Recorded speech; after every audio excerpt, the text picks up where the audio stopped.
Et bonjour à tous, bienvenue sur la chaîne. Alors moi c'est Nico, je suis tailleur pierre depuis plusieurs années et ensemble on va apprendre à tailler la pierre. Alors, pour bien débuter, quelle pierre prendre? Déjà, il existe 4 groupes de pierres.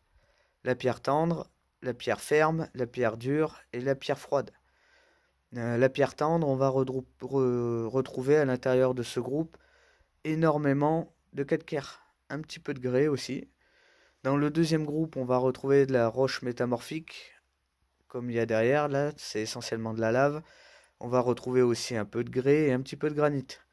Dans le troisième groupe, on va retrouver essentiellement du granit et quelques grès.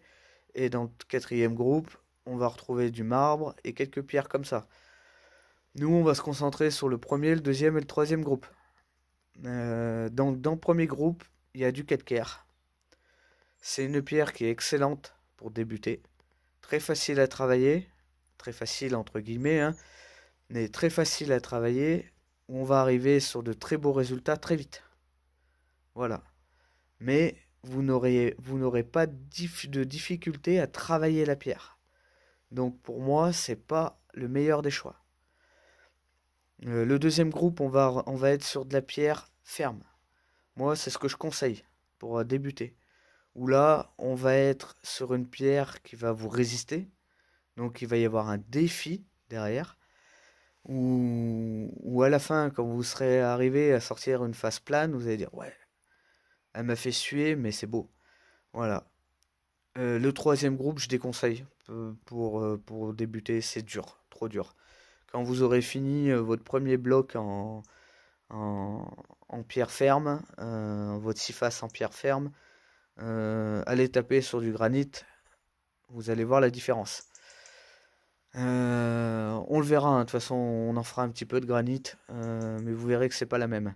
C'est absolument pas le même boulot, c'est pas le même investissement aussi au niveau matériel. Il faut des ciseaux pour le granit, donc c'est un autre coût. Moi, je vous dis, on va vraiment faire de l'économique. Pour trouver les pierres, le plus simple, c'est de chercher une carrière autour de chez vous. Allez leur dire, écoutez, je veux apprendre la taille de pierre. Je suis vraiment amateur. C'est vraiment pour mon plaisir perso. Ils vont vous donner une pierre. Voilà. Après, si vous y allez tous les jours pour récupérer un bloc, les gars, à force, ils vont dire, écoute, maintenant tu payes, quoi. Faut rester logique aussi. Voilà, c'est vraiment un pierre pour une ou deux pierres pour débuter, c'est parfait. Prenez un bloc de carrière. Pas un bloc déjà scié, ça vous amènera à rien. Faut vraiment un caillou, quoi, hein, ce que vous trouvez dans les champs partout. C'est là-dessus que vous apprendrez le mieux. Après, la chaîne va se composer ainsi. Il y aura donc une vidéo pour choisir sa pierre, apprendre un peu à les différencier. Il y aura une vidéo outillage, où là on va vraiment rentrer plus dans le détail. Il y aura une vidéo, des vidéos sur le dessin et sur des vidéos sur la géométrie.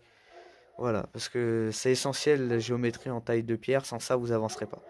Voilà, alors vous inquiétez pas, on va pas partir sur des trucs de fou. On va pas retourner à l'école, on va vraiment apprendre la base et de façon très simple. Juste de quoi réaliser un petit truc un peu sympa. Voilà. Au niveau travail, mise en pratique, moi je vais vraiment vous amener que la théorie. Ça sera à vous de travailler. Alors je vous dis pas de travailler 50 heures par semaine dessus, mais 3-4 heures par semaine, c'est largement suffisant. Un petit après-midi, samedi ou votre jour de repos quelconque. Euh, c'est, c'est vraiment votre travail qui va vous faire évoluer. C'est pas en attendant que ça se fasse tout seul que ça va avancer. Loin de là. Il n'y a que votre travail et la pratique qui va vous faire avancer. Ça, c'est pas en se disant, tiens, une fois par mois ou une fois tous les 6 mois, je vais aller taper sur mon caillou. Vous avancerez pas. Déjà une fois par semaine, vous avancerez pas bien vite. Mais c'est déjà mieux que rien. Pour le côté matos, ouais, on va faire un petit point vite fait. Vous pouvez commencer avec 200-250 euros. Il vous faut quoi? Un ciseau de 10, un ciseau de 20, une chasse, impératif. Euh, Quoi d'autre? Peut-être une broche si vous travaillez de la Volvic comme moi derrière. Équerre, compas, massette. Voilà, massette d'1 kilo, une massette portugaise ronde comme ça là. C'est très très bien, vous voyez.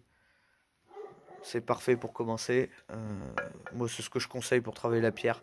Ça évite beaucoup les tendinites que la massette carrée. Évitez d'acheter les burins comme dans les magasins de bricolage. Ça vaut rien. C'est des aciers qui sont pas bien. Allez sur internet, il y a beaucoup de sites spécialisés. Vous tapez ciseaux pour la taille de pierre. Tout de suite, vous allez avoir des pleines pages. Moi j'ai des fournisseurs, je vous donnerai les noms. Euh, Comme ça vous les appelez, ils vont vous conseiller. Un pack début, ouais, je te dis 250 euros, vous êtes bon, hein. Alors sur la tendre et la ferme, ciseaux acier, ça passe. Sur le dur, oubliez direct. Vous allez les affûter toutes les 10 minutes. Sur le ferme, vous pouvez aussi utiliser des ciseaux carbure. Sur tous les supports, hein, vous pouvez utiliser des ciseaux carbure. Mais là, on va passer plus sur 350-400 euros. Nous, notre but, c'est vraiment de faire ça pour le plaisir et pas investir des sommes énormes pour tailler la pierre. Et vous verrez qu'on n'est pas obligé d'avoir des machines à 1000-2000 euros pour tailler la pierre. Moi, j'en ai hein, des machines à 1000-2000 euros pour tailler la pierre, mais je suis professionnel, donc c'est obligé. Le temps, à l'heure actuelle, c'est de l'argent. Voilà, donc on fera plein de petites vidéos. Le format, ça sera entre 5 minutes et 30 minutes pour la pratique. Voilà. Allez, en tout cas, je vous fais la bise. Passez de bonnes fêtes si on se revoit pas. Et puis, je vous dis à la prochaine. Allez, ciao.